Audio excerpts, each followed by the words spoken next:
Hi everyone, I'm Asna, and welcome to our calorimetry demonstration. This is a disclaimer that the person performing these experiments is a trained scientist with all the required personal protective equipment necessary.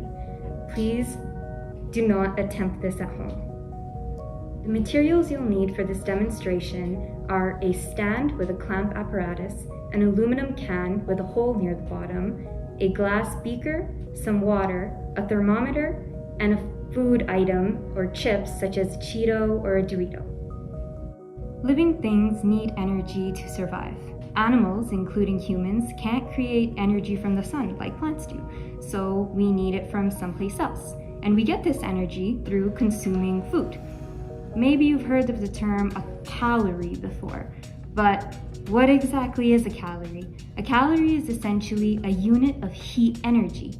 And as we consume food, we get more calories and more energy that allow us to do our day-to-day tasks like playing, talking, even breathing. Without calories and this consumption of energy, human beings can't survive. There's actually a way to measure how many calories or how much energy is stored in food by using a special instrument called a calorimeter. A calorimeter measures the amount of heat that's exchanged in a system, and therefore it's able to tell how much energy is stored or has been released in an object. Today, we'll be making a homemade calorimeter with this setup and investigate how heat energy is transferred from a Dorito into a beaker of water. Depending on how much energy is stored in the food item, it'll exchange a different amount of energy and change the temperature of the water differently.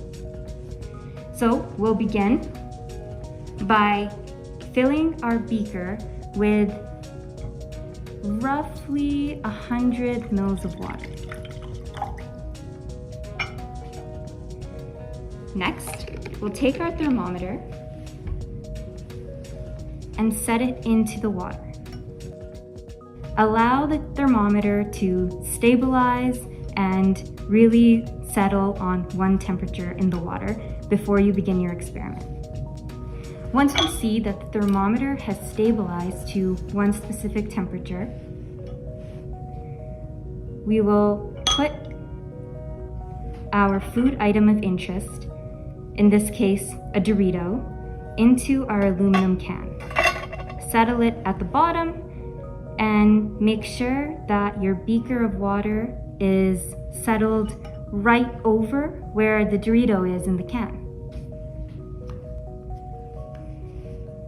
This is when we apply heat to the Dorito and see how much energy it exchanges with this beaker of water.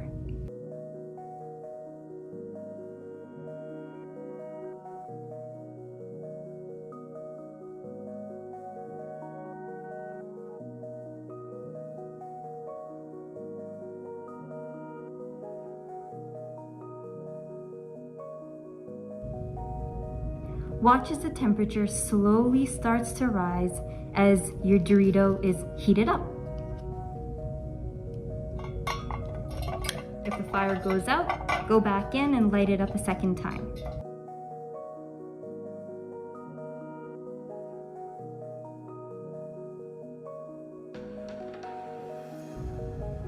Here we can see that the Dorito caused the beaker of water to heat up almost 2 degrees higher than it was originally. Scientists using more complex setups and calorimeters that occur in more closed systems can actually figure out exactly how many calories are in the Dorito depending on its mass and how much water you put in your beaker. We can also repeat this experiment with something different.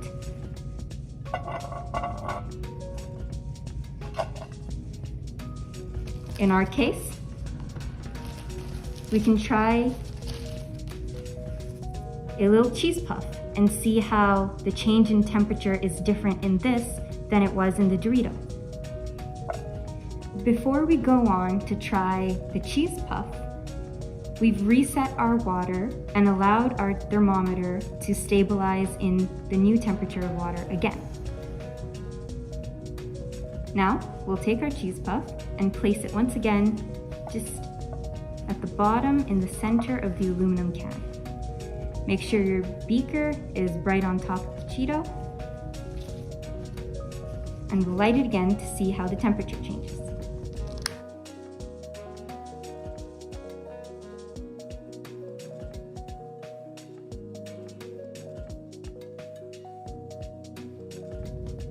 Just like we did for the Dorito, we'll go in one more time.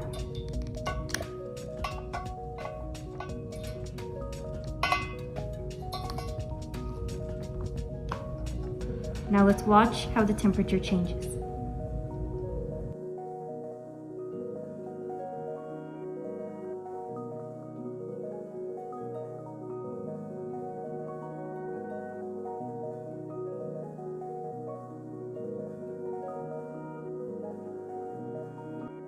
Notice the temperature is getting a lot hotter with the Cheeto than it did for the Dorito.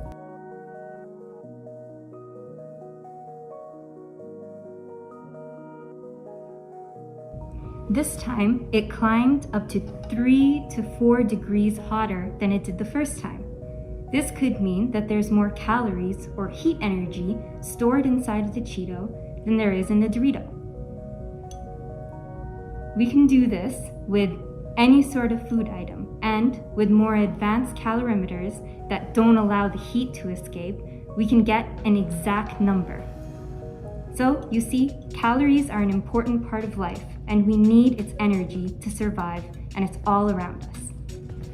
Thank you everyone for joining me for Calorimetry. I hope you enjoy the rest of your time at Science Fun Week.